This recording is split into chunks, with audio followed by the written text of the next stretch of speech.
Bienvenue à tous au sommaire de votre journal. À l'occasion de la célébration du 29e anniversaire de la création de l'Union du Maghreb arabe, l'UMA, le président de la République Abdelaziz Bouteflika a adressé des messages de félicitations à ses frères tunisiens, marocains, mauritaniens et libyens. Nous irons dans notre édition dans la commune d'El Biar. Nous marquerons des haltes devant ces édifices en passant par le fameux balcon du Saint-Raphaël. Nous vous emmènerons également au Salon international du chocolat et du café, une halte gourmande et non pour déguster, mais juste pour regarder les artisans donner libre cours à leur créativité dans le monde chocolatier et caféiné. Tout d'abord, et à l'occasion du 29e anniversaire de la création de l'Union du Maghreb arabe, l'UMA, le président de la République Abdelaziz Bouteflika a adressé un message de félicitations à son homologue tunisien Badi Qaïd Sebsi, dans lequel il lui a réitéré l'attachement constant de l'Algérie à cet édifice maghrébin en tant que choix stratégique et revendication populaire. Estimant que cet anniversaire historique est une occasion pour mettre en avant les liens de fraternité, de solidarité et de bon voisinage existant entre nos peuples maghrébins. Le président de la République a indiqué dans son message que cette halte implique une méditation et une évaluation du processus pour une révision globale et objective de son système de fonctionnement et son adaptation au développement en cours afin de permettre à l'édifice maghrébin d'être un regroupement actif sur la scène internationale. Et à la même occasion, le président de la République Abdelaziz Bouteflika a adressé au souverain du royaume du Maroc, le roi Mohamed VI, un message dans lequel il a réaffirmé l'attachement de l'Algérie à la redynamisation des institutions et structures de l'Union pour la défense des intérêts communs de ces pays. Votre Altesse royale, cet anniversaire historique est une occasion pour rappeler les relations de fraternité, de solidarité et de bon voisinage liant les peuples maghrébins ainsi que les constantes civilisationnelles qu'ils ont en partage et leur communauté de destin, a indiqué le président de la République. C'est là une station qui appelle à évaluer le parcours de l'Union du Maghreb arabe et à développer et adapter son fonctionnement aux impératifs de la conjoncture de manière à consolider et à renforcer l'édifice maghrébin. Le président de la République Abdelaziz Bouteflika a également adressé au président mauritanien Mohamed Ould Abdelaziz un message à l'occasion du 29e anniversaire de la création de l'Union du Maghreb arabe, dans lequel il a estimé que cet anniversaire était une station pour évaluer objectivement son parcours et adapter son mode d'action au développement de l'heure. La célébration de cet anniversaire est l'occasion de rappeler les liens de fraternité, de solidarité et de bon voisinage existants entre les peuples maghrébins et les constantes civilisationnelles qu'ils ont en partage et dont les fondements sont la langue et la religion, en plus de la communauté du destin, a estimé le chef de l'État, qui a ajouté que cette station appelle à une évaluation globale et objective de l'édifice maghrébin pour la révision de son mode de fonctionnement en vue de lui permettre d'être au diapason des développements en cours et de devenir un acteur régional et international efficace. Autre message du président de la République, Abdelaziz Bouteflika, adressé au président du Conseil présidentiel du gouvernement d'Union nationale de Libye, Faiz Mustafa El-Serraj, un message de félicitations à l'occasion du 29e anniversaire de la création de l'Union du Maghreb arabe, dans lequel il a réitéré l'attachement de l'Algérie à la redynamisation de ses institutions et structures pour répondre aux aspirations des peuples maghrébins à davantage d'unité, de complémentarité et d'intégration. Cet anniversaire historique est une occasion pour rappeler les relations de fraternité, de solidarité, de bon voisinage qui lient les peuples maghrébins, une opportunité pour méditer et évaluer le parcours de l'Union du Maghreb arabe en vue de la révision et du développement de son mode de fonctionnement afin de lui permettre d'être un regroupement agissant dans son environnement régional et international. Le président de la République Abdelaziz Bouteflika a adressé un message de félicitations à la présidente de la Lituanie, la République de Lituanie, Dalia Grybauskaitė, à l'occasion de la fête nationale de son pays, dans lequel il lui a réitéré son engagement à œuvrer au renforcement du dialogue politique et de la coopération bilatérale entre les deux pays. Le ministre des Affaires étrangères Abdelkader Msahel procédera ce vendredi à Vienne, en Autriche, au siège de l'Agence internationale à l'énergie atomique, l'AIEA, à la signature du protocole additionnel au traité de non-prolifération des armes nucléaires TNP. En marge de la cérémonie de signature, Msahel aura des entretiens avec le directeur général de l'AIEA, Amano Yikiya. Et sachez qu'à partir du dimanche prochain, le 18 au 23 février, le ministre des Affaires étrangères Abdelkader Msahel effectuera une tournée en Russie, en Biélorussie et en Turquie. À la veille de la célébration de la journée nationale du Shahid, coïncidant avec le 18 février et suite à la décision de l'état-major de l'armée nationale populaire de baptiser au nom de Chouhada les différentes unités et structures militaires, les noms des Chouhada Mohamed Salah Mihoubi et Abdelmalek Guitouni ont été donnés respectivement à l'unité de production et l'entreprise de régionale de l'intendance au cours d'une cérémonie présidée hier à Shelroum Laïd dans la wilaya de Mila par le général-major Ammar Atmania, commandant de la 5e région militaire. Les membres des familles des deux Chouhada ont exprimé leur joie et honneur pour cette initiative de l'ANP, héritière de la LN, qui rend hommage aux Chouhada et signale leur héroïsme aux générations montantes.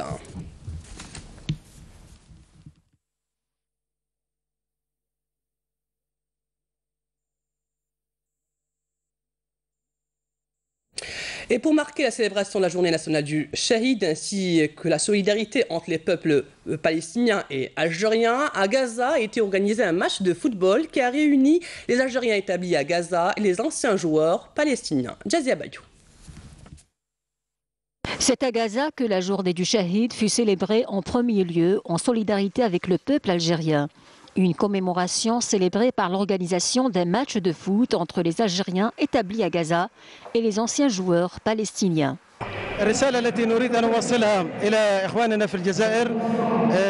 Le message que nous voulons transmettre à nos frères algériens, c'est que malgré le blocus et les nombreuses difficultés auxquelles nous faisons face au quotidien, nous continuons à célébrer toutes nos fêtes nationales, y compris celles de nos frères algériens.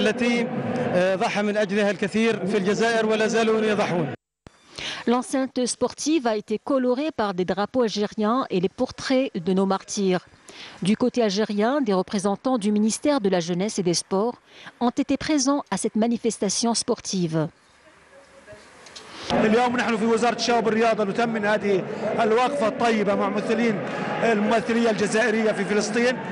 Nous félicitons l'organisation de telles festivités car elles renforcent les liens d'amitié entre les deux peuples.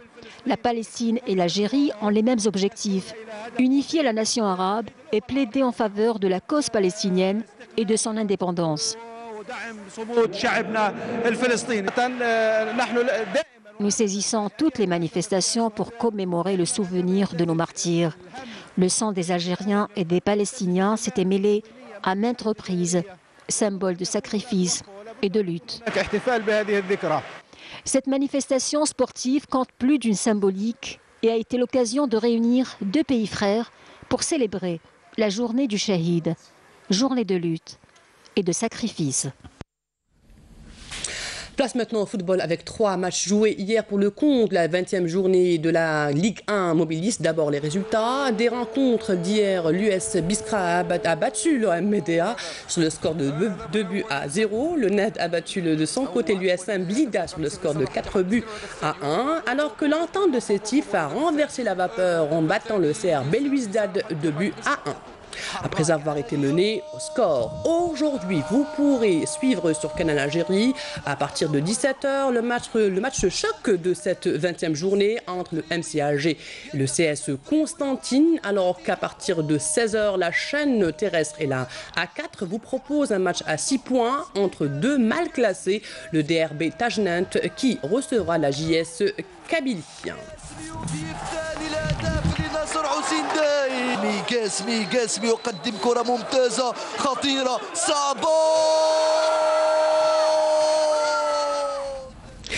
Il est midi passé, vous êtes à table et bientôt c'est le moment du dessert. Le dessert pourrait être un carré de chocolat ou un petit café. Le Salon international du chocolat et du café Chocaf, dont sa 3e édition, a ouvert ses portes à Alger. Tout un savoir-faire est mis en avant. Le chocolat coule à flot, comme le souligne Lamia Boudbouda dans ce reportage. Après l'engouement qu'ont suscité les 2 dernières éditions du Salon international du chocolat et du café à Oran, Chocaf revient pour une 3e édition et s'invite à Alger. C'est le rendez-vous incontournable pour les amoureux du chocolat et du café. La chocolaterie de la Métija expose ses produits phares, une aventure humaine qui a commencé à la fin des années 60. On était très gênés. Alhamdoulilah, notre gouvernement a bien vu et elle doit vraiment bien faire les choses telles qu'elle est en train de faire pour notre jeunesse. Mais seulement la jeunesse, il faudrait maintenant, c'est pas pour leur donner de l'argent pour qu'ils puissent acheter du matériel, mais il faut leur donner un savoir. Il faudrait améliorer le savoir. C'est surtout ça. Inch'Allah, avec maintenant cet arrêt, si on veut, de l'importation des produits de l'international, c'est à nous, tous les Algériens, de s'y mettre et de faire une qualité de produit.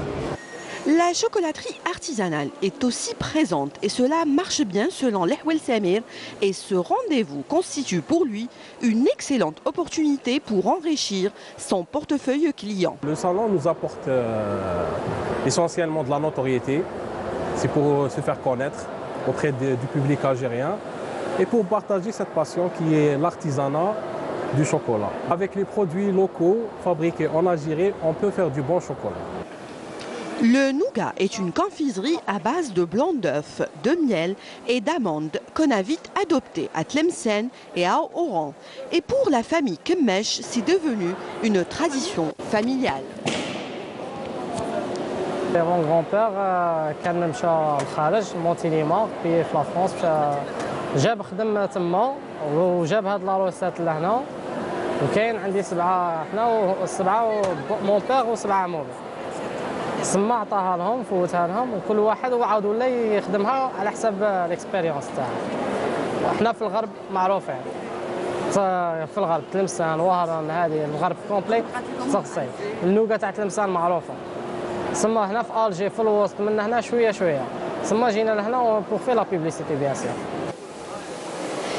Cette marque démarre dans les années 70 avec un petit atelier de chocolat artisanal à Bouzerea. Aujourd'hui, ils récoltent le fruit de leur labeur. Mais c'est quoi leur secret? Je dirais déjà que c'est les produits utilisés, donc matières premières qui sont de très haute qualité. Mis à part cela, c'est tous les efforts fournis par l'équipe Chocodada afin de satisfaire le palais de nos gourmands consommateurs, si vous voulez. Chocaf se définit également comme un univers de communication et de partage d'expériences avec des démos essais, des dégustations et des expositions.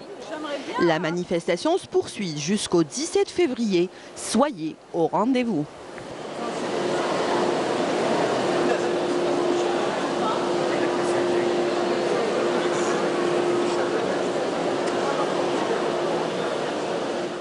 Un reportage très gourmand. Allons en balade dans la commune d'El Biar. Notre reporter nous emmène en visite guidée dans cette belle cité à la rencontre des El Biarois et des El Biaroises.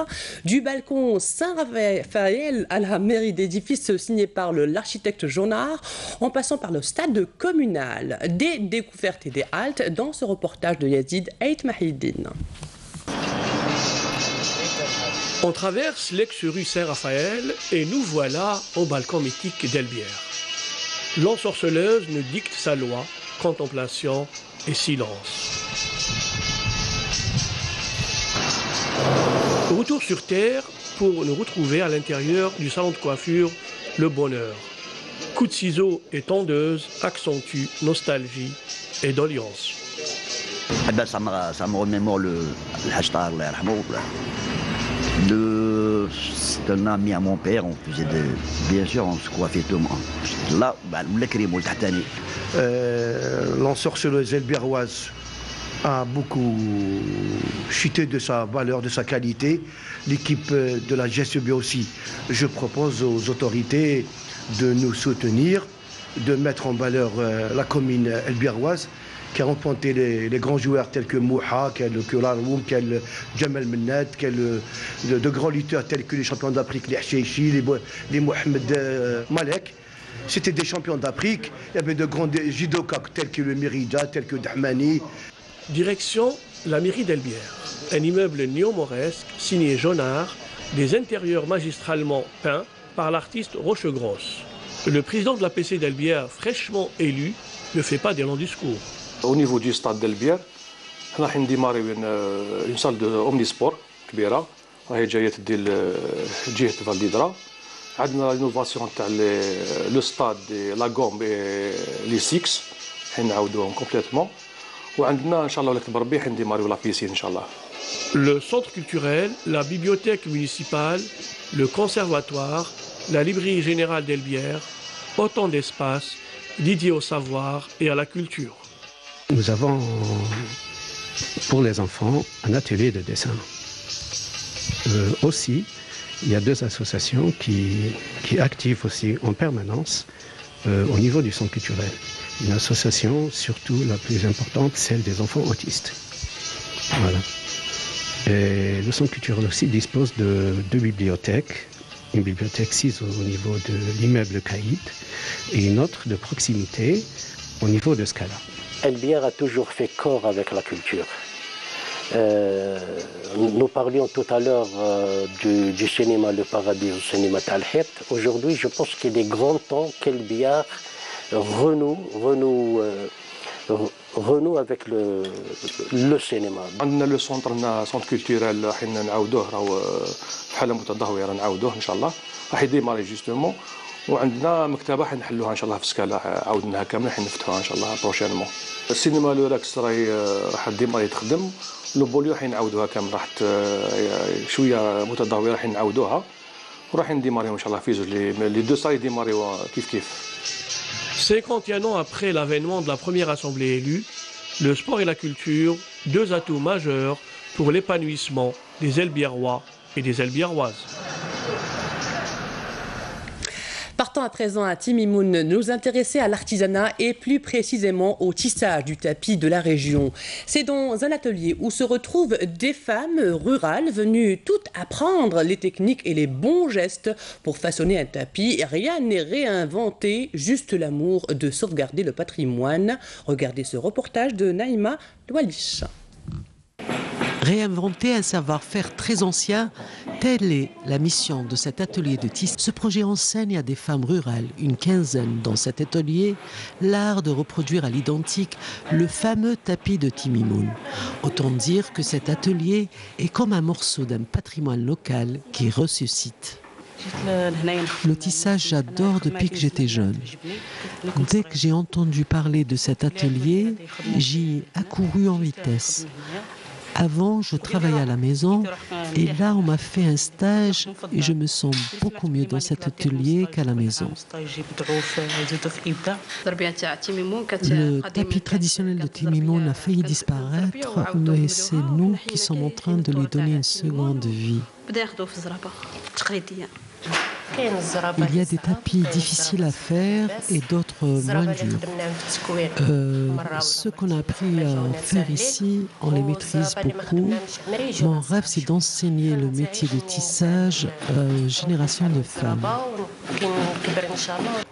Première étape d'un travail lent et ardent, on achète d'abord la laine filée depuis Gardaya, puis on passe à la teinture avec des pigments exclusivement naturels, donc à base de plantes, puis à l'ourdissage et enfin au tissage. Un vrai travail de fourmi où chaque geste est millimétré avec une patience inouïe car il faut plusieurs jours pour tisser un tapis grand comme ça. Et la dimension, c'est 1,50 m sur 1,10 m. Et c'est des couleurs naturelles. C'est la couleur d'indigo, c'est bleu. Et ici, il s'appelle Tamantet. Ici, tous les tapis, on a donné tous les noms de la région. Et puisque les couleurs naturelles sont chères et il est pris plus de temps, ça, il coûte 19 000. Et la fille gagne toujours 50% de valeur de tapis, 25% pour les charges, 25% pour la matière première. Et les associations ne font pas de bénéfices. Ici, on travaille bénévole. Selon certains récits, le dernier prototype du tapis de Timimoun aurait été trouvé dans une église en Europe en 1940. Depuis, pas de traces de cet objet décoratif jusqu'à ce qu'une chercheuse de l'association Trait d'Union Alsace sorte de la nuit l'authentique tapis de Timimoun qu'on reproduit ici à l'identique et parfois avec une touche moderne. Généralement, les femmes de Timimoun qui étaient en train de faire ces motifs, les femmes parlaient de la maison, de son entourage, des hommes et surtout de leurs enfants.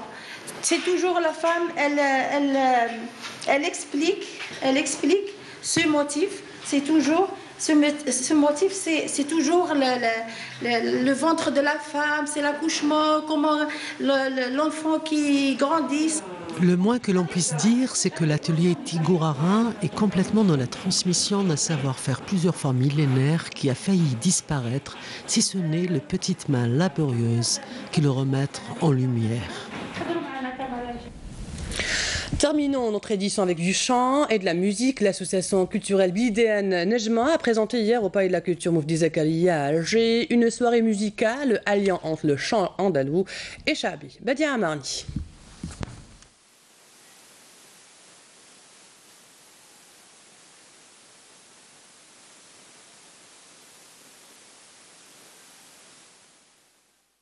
Le palais de la culture Moufdi Zakaria a vibré sous les rythmes de la chanson andalouse et Chabi animée par des artistes évoluant au sein de l'association Nejma de la wilaya de Blida. L'artiste Selima Kharoubi et ses camarades ont présenté un bouquet de chansons qui ont charmé le public.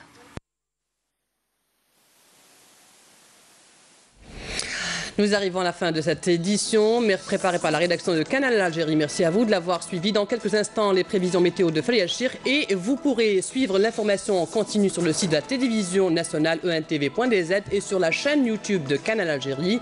Merci, à demain à midi et au revoir.